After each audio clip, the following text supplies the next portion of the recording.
My Gavan and Melanine, and well met indeed. I am Arachîr Galudirithon, the head of Divide and Conquer, and welcome to Divide and Conquer for what is the final ever faction overview. Many of you have asked for this, and I did say I'd do this just before I started the Khazad-dum Let's Play, but I just wanted to get this one out while I've got this time off, because the Anduin Let's Play is not going to end anytime soon. Well, it will, but not soon enough. It won't end by next week, let's just say that. So, I'm going to do the faction overview for Dwarves of Khazad-dûm, but I wanted to just include a few other little bits and pieces from version 1, rather than starting on the campaign map.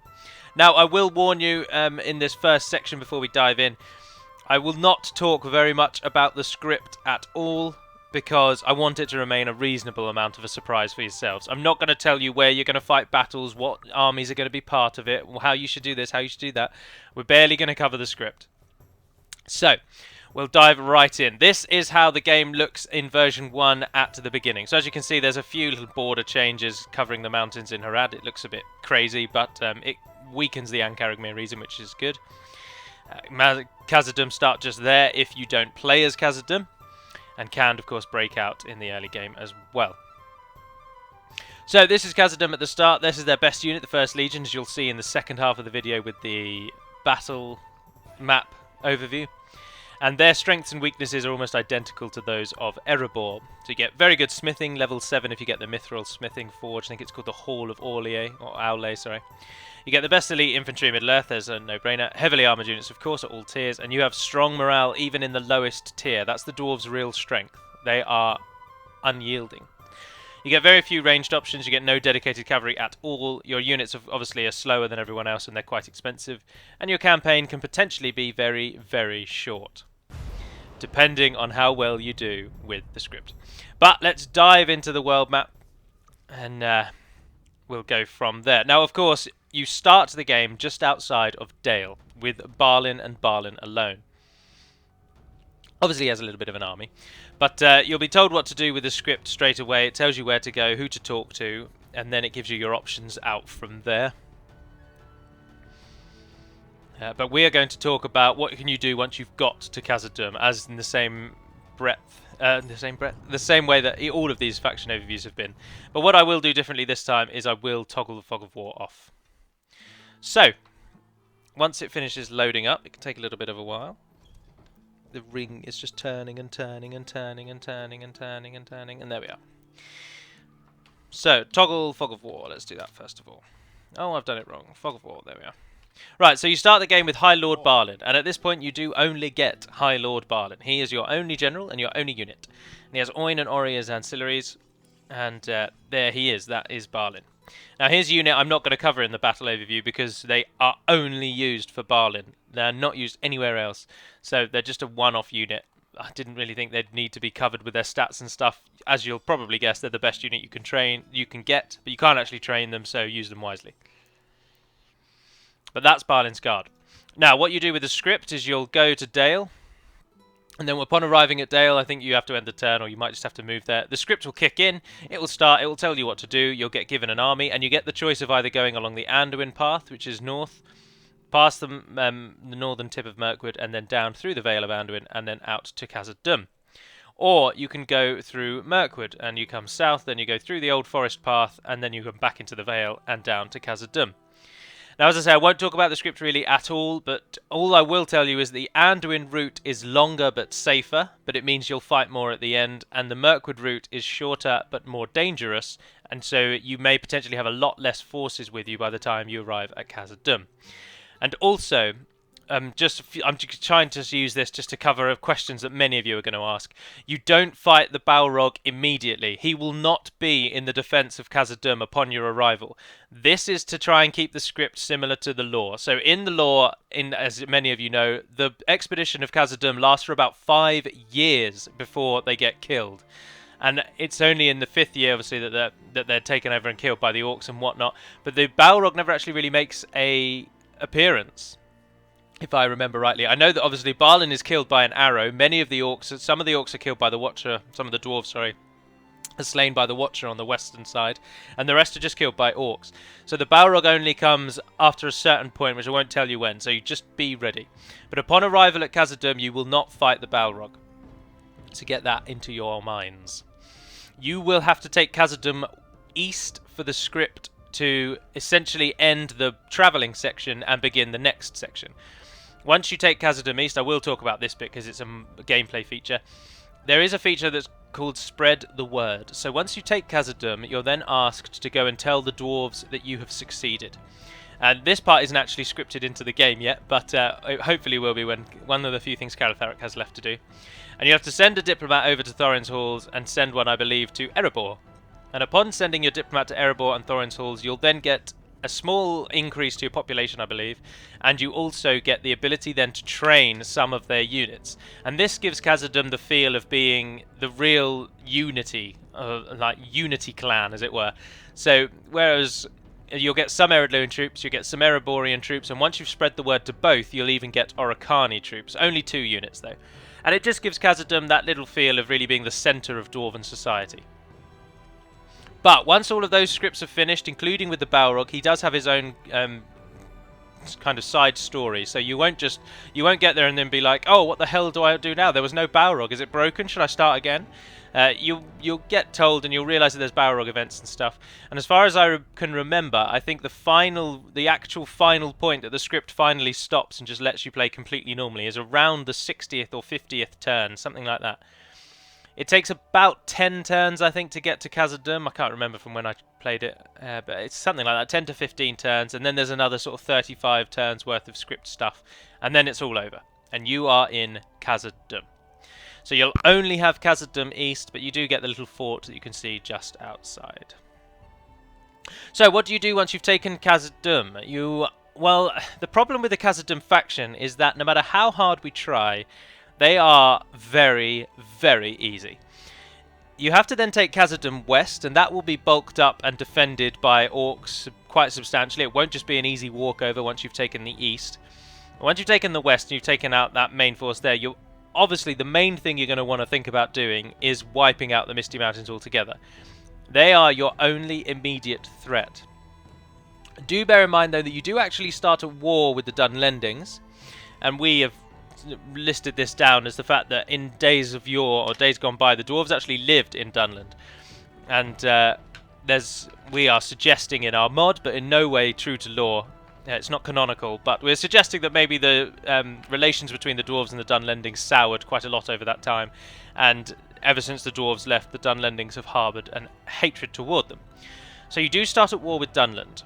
Now, in only a few of our beta testing campaigns has this actually meant really anything, but in a couple of them, people have noted that Dunland have actually sent forces to Khazad-dum in an attempt to try and attack you, because you do share a border, and as you can see, the road snakes down the mountain path into Bairig.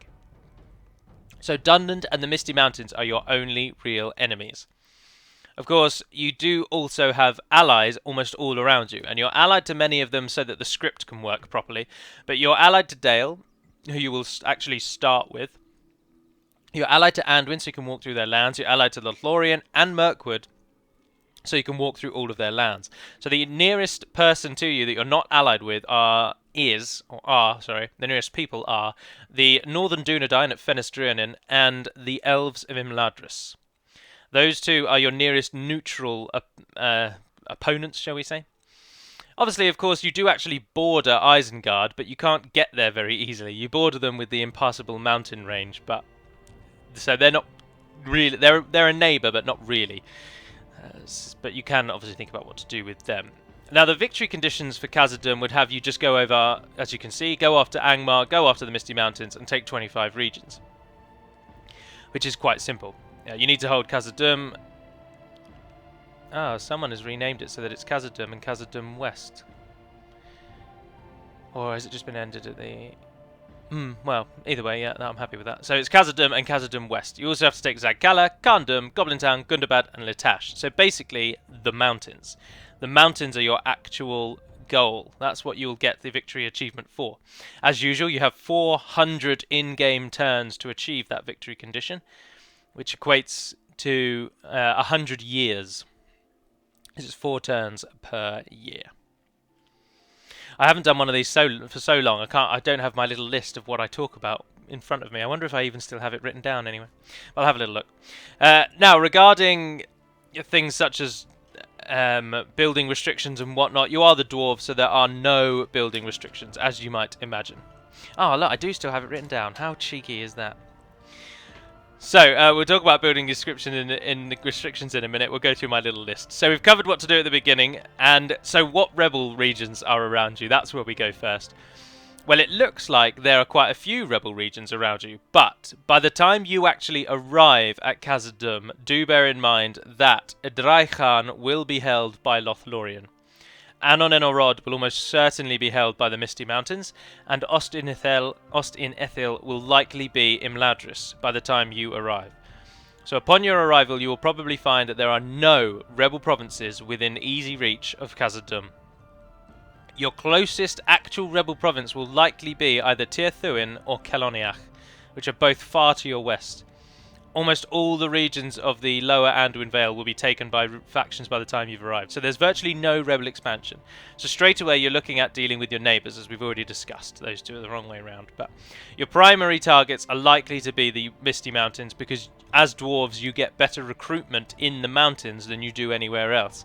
So it's ideal for expansion to go for the Misty Mountains before you go for Dunland. But it's natural to then go for Dunland because you are at war with each other, and they're just regions that you can take without any repercussions, because you have no real hatred or dislike or like for the clans of Enard Wyth, nor the forces of Isengard. So Dunland and the Misty Mountains are likely your expansion. Now, economy. Economy is a tricky one with Khazad-dum because, as I say, Khazad-dum are incredibly easy, and they are one of the wealthiest factions in the game thanks to the fact that Khazad-dum, the two Khazad-dums, are really wealthy. Obviously, as you can see, I just split the region perfectly down the middle. Well, basically perfectly down the middle, which means that all the resources have been split in half. The eastern side should be slightly wealthier because it's actually got the mithril mines, whereas the western side just has standard mines. But the province itself isn't particularly that much more wealthy than the original Moria was when it was a standalone, but it was so wealthy when it was a standalone that has passed on to the east and western split. So it's very, very wealthy. And as many of you know, many of you tout that An-Kadagmir, the region just down here, is arguably the wealthiest, but a close runner-up was Moria. So now that there are two Morias, it's only exacerbated the problem. So economy-wise, you can earn money quite well. However, Calatharok has attempted to abate this by adjusting the script at the beginning so that when you arrive at Khazad-dum, you're really down on your money, and it takes quite a little while to actually build up to a point where you are economically strong. But once the snowball is rolling, it quickly avalanches, and you will then be swimming in gold before you know where you are. So it's very easy to make money with Khazad-dum. And this leads into their construction. This is obviously, as I have said, the dwarves have no construction restrictions. The only building you don't get is a stables. So you get all of the best buildings at each level. And because Khazad-dum East and West are both as large as they can be at the beginning of the game, with one being... Oh, you can't click on anything because everything's restricted. But one of them is I think I made them both large towns. Or huge cities, sorry. I can't remember. But either way, they're the biggest cities that you can get. So you can already get the best buildings down the economy lines. The best farms, the best town centres, the best inns, the best tavern. Inn and the tavern are the same thing. But you can get all the best buildings. So construction, there's no restrictions for you. Obviously, talking about scripts with Khazad-dum is just talking about the initial script, but as I say, I'm not going to cover it in any detail at all, as what I've already said about it is all you need to know. We are testing it incredibly thoroughly so that there should be no bugs whatsoever. So if you get to a point in the script and, for example, your game crashes, it's likely because of a poor installation or any of the numerous problems with Windows UAC. It won't be to do with the script, but we will, of course, be on hand on ModDB, on YouTube, and on Total War Center to answer your questions when version 1 comes out. But the script should be completely fine.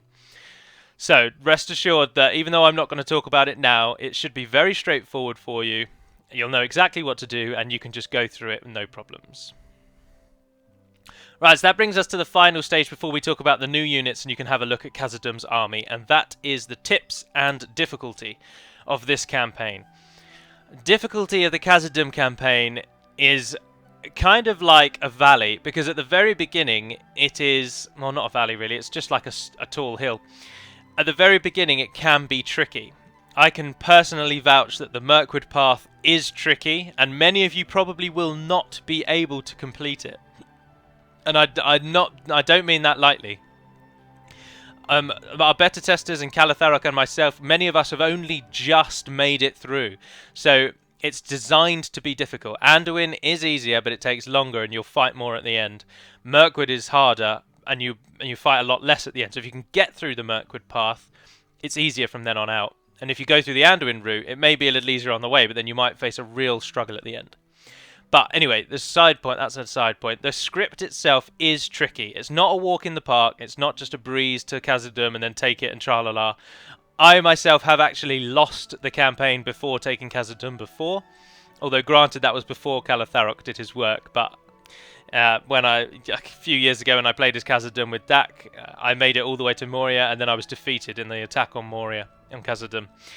So it's possible to lose. So it's difficult at the beginning, but once you take Khazad-dum, it then obviously becomes a lot easier, but there are some scripted attacks on Khazad-dum by the Orcs of the Misty Mountains repeatedly, and it culminates in the Balrog attack. So once you've taken it, it is then still a slog to hold onto it. But once the scripts finish, the campaign then becomes arguably one of the easiest, hands down. Your troops are really superior to everyone around you, save for the Elves of Imladris and the Elves of Lothlorien.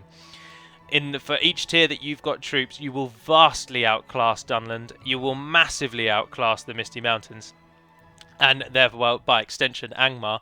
So it will be very simple once the scripts end. So it's a tricky campaign to give a difficulty rating 4, but on average, therefore, you'd suggest that it's a medium difficulty, because it's hard at the beginning and easy at the end. Ergo, it's a medium.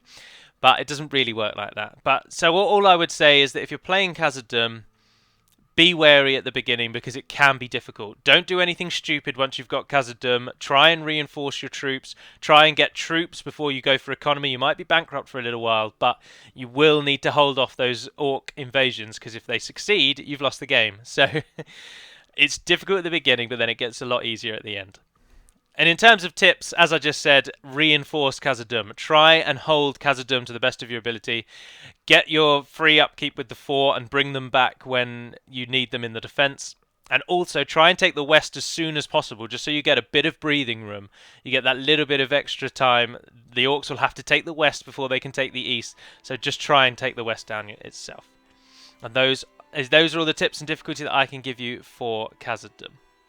But the next stage, as many of you will want to know, what do Khazad-dum's forces look like? Now, unfortunately, I can't actually load it from here. Oh, can I? Yes, I can. What does Khazad-dum's army look like? And what are their unit stats like?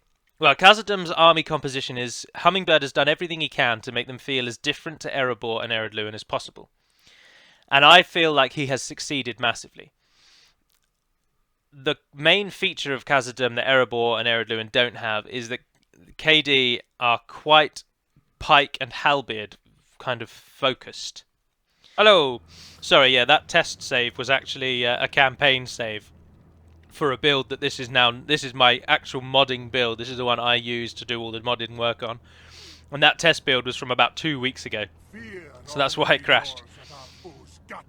Yes, Scottish man. So this is the Khazad-dum army. So apologise for the little gap there. Oh, you probably wouldn't have seen it anyway. The game crashed just then, so I had to cut out. But here we are with the battle. With the armies of Khazad-dum. They're all laid out above beneath us, and I've put the armour upgrades in because there was room to do that. So, what units are you going to get first? What units are you going to get in the middle? And which units are you going to get last? Well, your beginning units are these 3 here, including the Beast Hunters. So group those up. Then in the middle tier you will get the Shield Guard, the Axe Guard, the Deeping Guard, and possibly the Reclaimers. I can't really remember where the Reclaimers come in the... come out of that so that you'll actually be seen a bit better. Here we are. These ones are obviously the most elite. I'm unsure on the Deeping Guard where they come. 9, 13, 29, 26, 34. Oh, they're quite elite actually.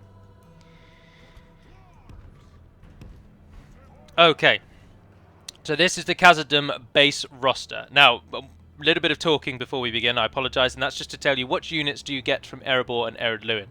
From Ered Luin you will get their equivalent of the Engineers, which are Forgers. So you get the Militia. You'll get the Ered Luin Warriors, who are now called Nogrod Warriors, I believe. And you'll also get the Ered Luin Shield Guard, or Shield Bearers. They're a very cool looking unit, and that's why I added them. From Erebor you will get as well the Erebor base unit, which is the Miners. You'll get the Ereborian Warriors, who are now called King's Warriors. And you'll get the King's Axes, which is basically the Dwarven Axeman unit. From the Oricani you'll get the Blacklock Crossbowmen to help you with your serious lack of ranged abilities as Khazad-dum, and you'll get the Oricani Nobles. And those are the units you'll get from spreading the word. But which units do you get first? Now, the theme of Khazad-dum is that all of your units before the barracks event have a traveller theme. So they have travel cloaks, they're just brown leather, they look kind of dirty. And then after the barracks event, you start to then get actual armour plating. And then, of course, up to your final units who just have the same. But your very first units are the Dwarven Engineers, who, as you can hear, are based off of Battle of Middle-earth Dwarven voices. But the Dwarven Engineers are almost identical in stats and powers to Erebor and Ered Luin's Forgers and Miners. The only difference being that if any of the three Dwarven clans or factions have a unit which is similar, so for example the Engineers, Miners and Forgers are just clones of each other with different names and different backgrounds, what we've tried to do is make Ered Luin are the aggressive ones, I believe. Erebor are, I think they either have slightly higher morale or slightly higher defense stat, and Khazad-dum have the greatest armor stat.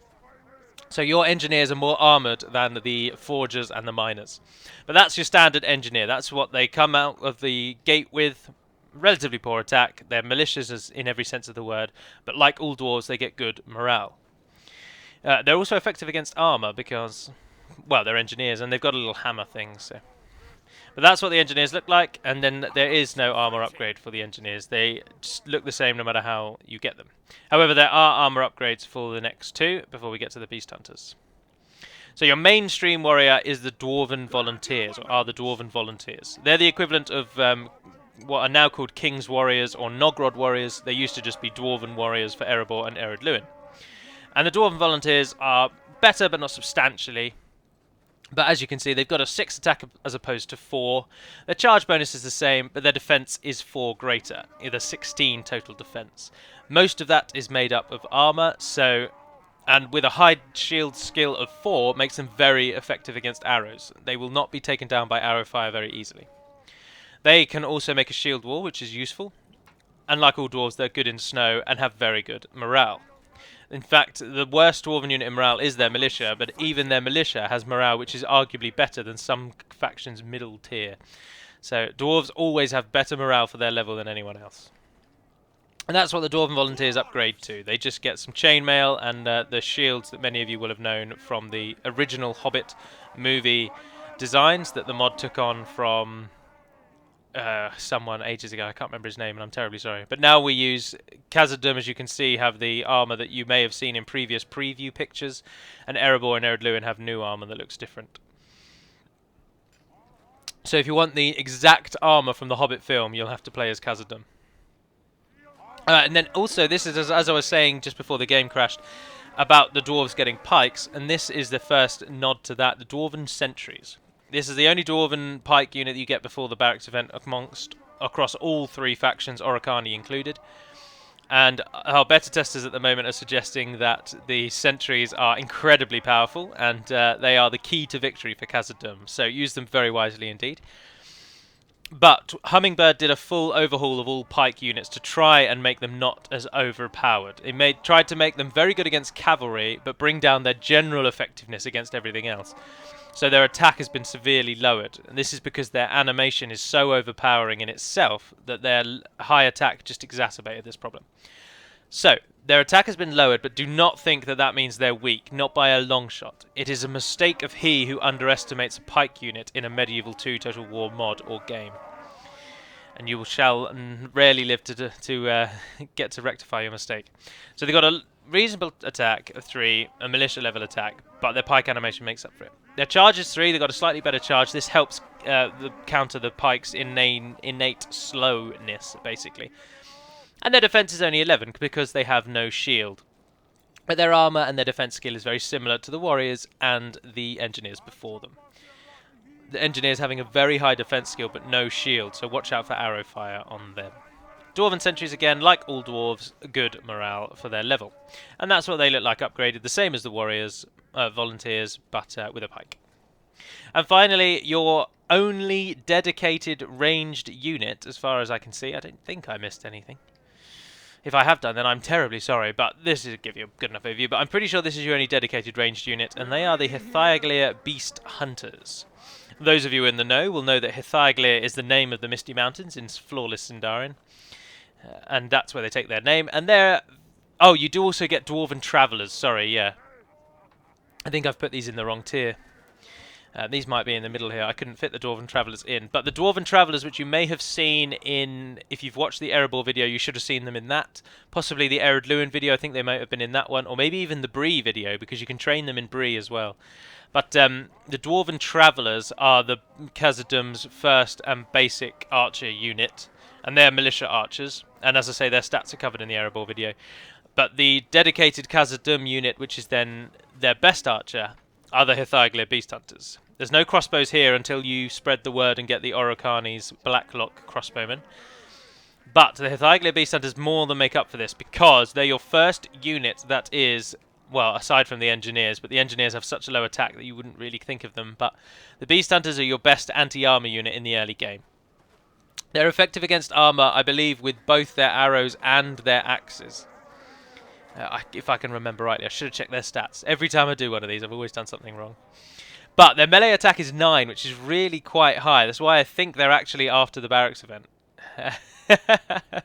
I've done so little testing with Khazad-dûm, and I fear it's showing. But I'm giving you enough of a stat overview, so we're achieving what we set out to achieve.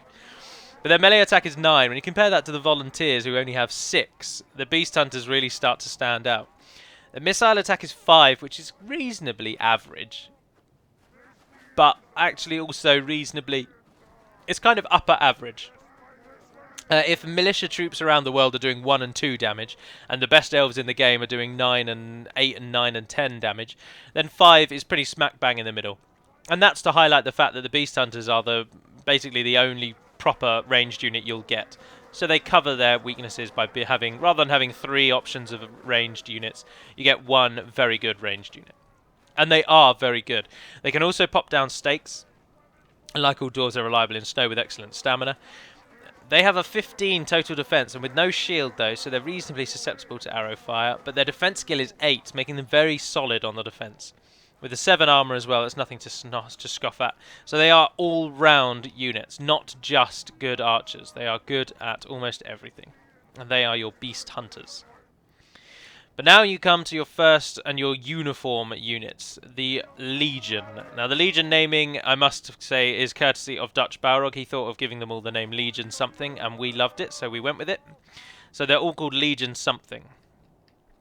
And it starts over here with the Legion Shield Guard. This is your main line. This is your core. Ready. And as you can hear, they have voices from the War of the Ring. Ready. Ready. Ready.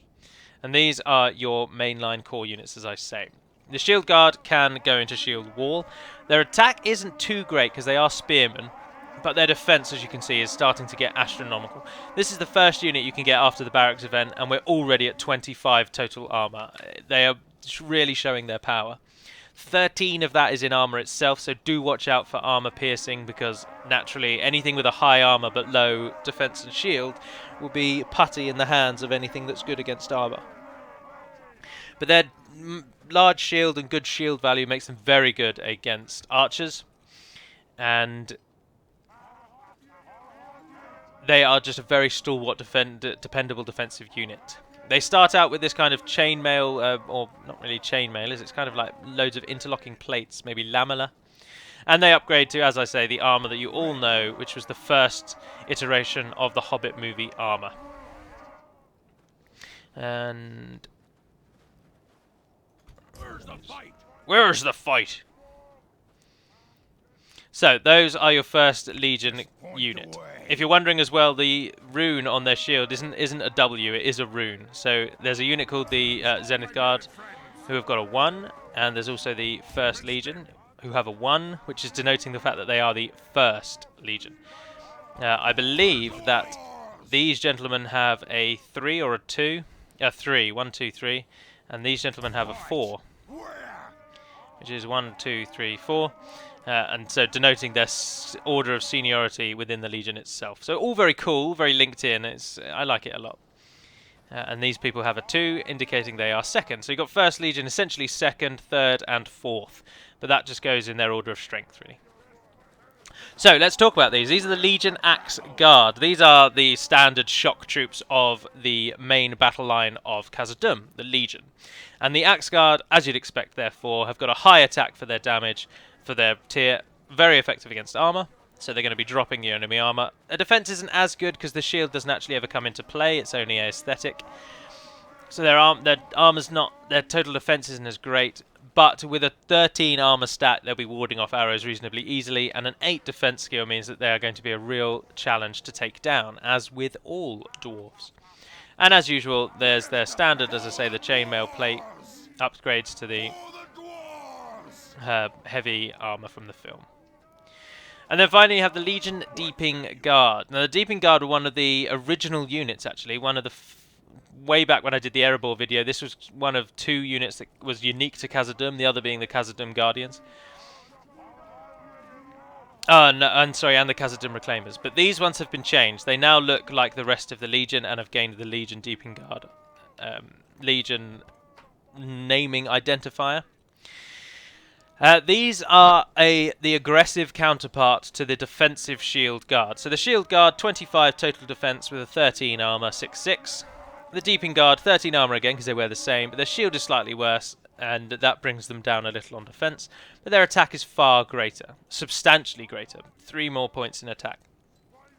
So as with almost every faction, there's a defensive and an aggressive and a shock troop version of basically the same unit. The only thing Khazad-dum are missing are an archer at this tier, the archer equivalent of this line, which, as many of you will have seen the pattern, most factions have an archer, an aggressive, a defensive, and a shock version of each unit at their core. Their core of their army is made up of those 4.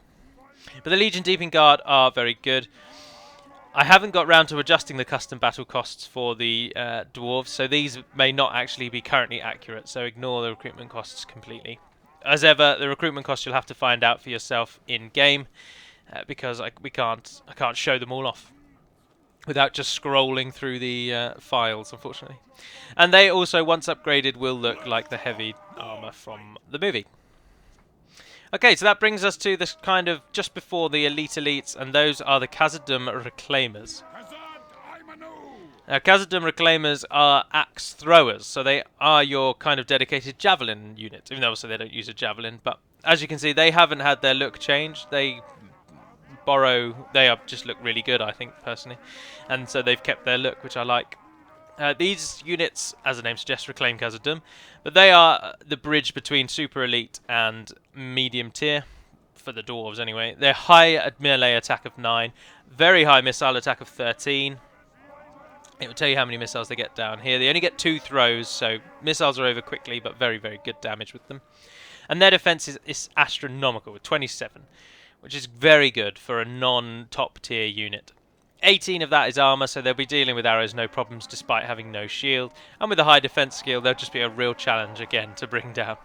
And there is no visual change, as you can see, between the 2 units. Excuse me, sorry. So that brings you to the top tier. Now, really, at the top tier, we should move those away because they're your bodyguard, actually. At the top tier, you've only got these 2 options. You get the Khazad-dum Guardians, who are only available in Khazad-dum itself, both east and west. And you get the First Legion, who are elite pikemen. And they look very cool, I must confess. I think they look outstanding. No visual change between the 2 because they already are as heavily armoured as they're going to be.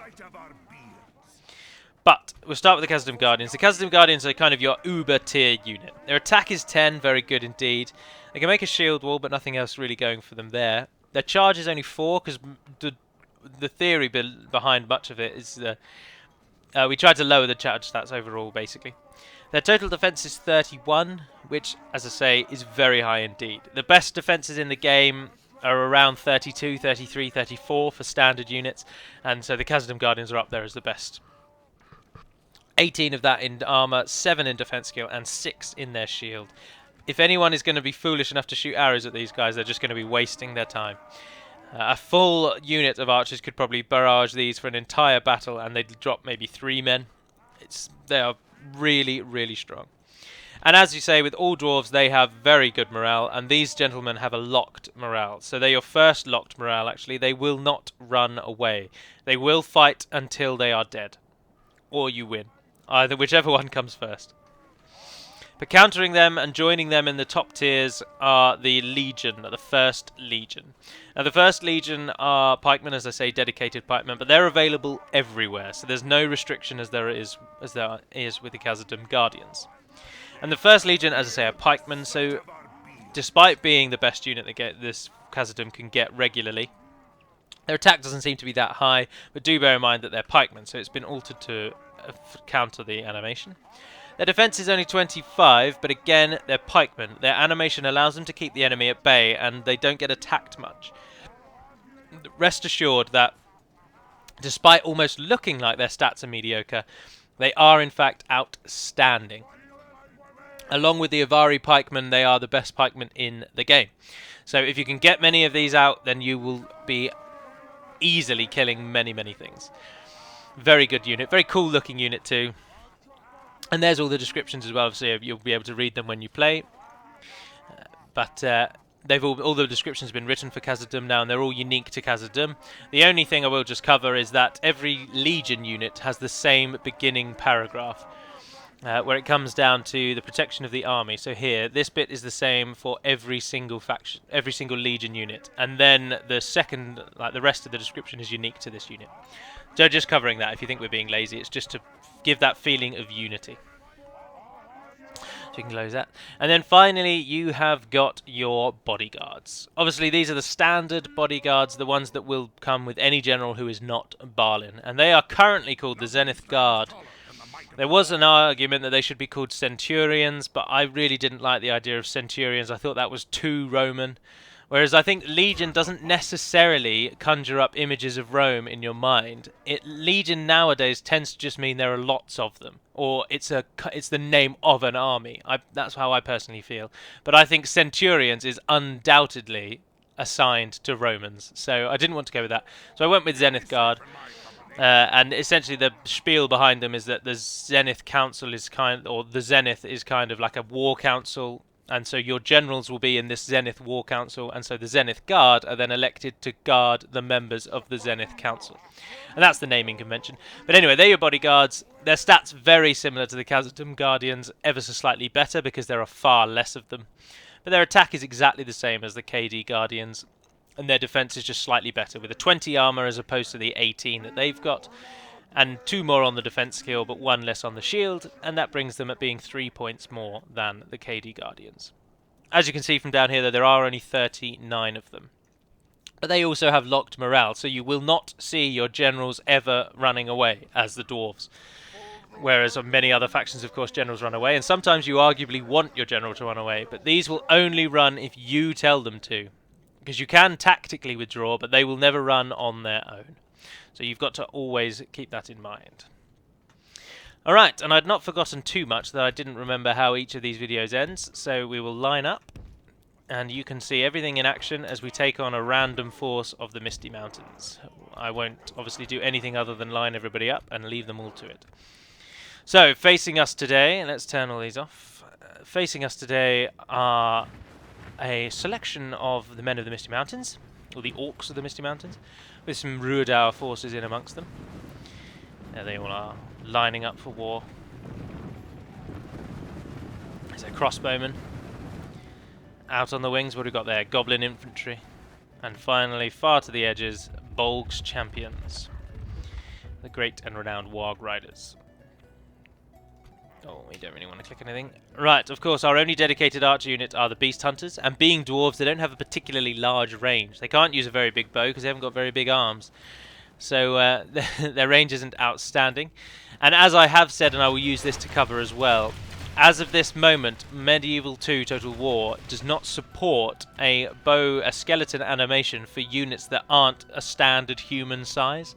So no Dwarven archers have the animated bowstrings, and unfortunately there is no fix for that at this time. Meebleborp is looking into potential solutions, but thus far we don't think there's going to be any fix for that. But it only affects the Hobbit archers and 2 Dwarven units, or 3 Dwarven units, whereas every other archer in the game has animated bowstrings, so it's not too much of a problem.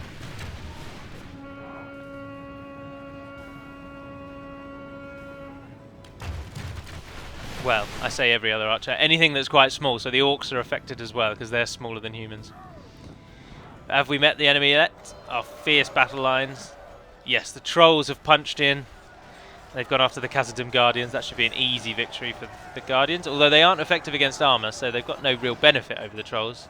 They've just got excellent defence and high attack. There's our Deeping Guard standing ready to take on the Gundabad. Are they the Gundabad Shield Guard? Yes, they are. They've got those big, plain, rather boring, but yet ominous shields. Just jet black. Simple and effective. There's no art or fart-arsing around with the orcs there. Deeping Guard fighting with the Dwarves. I'm sure many of you are aware that the animations, like the kill move animations, aren't optimized for the dwarven height. So if a dwarf goes into a kill move animation, he'll then magically grow to the size of a human, complete the animation, and then shrink back down again. Look at the Rudal Pikemen versus the First Legion. It's going to be a slaughter. Absolute slaughter, I expect.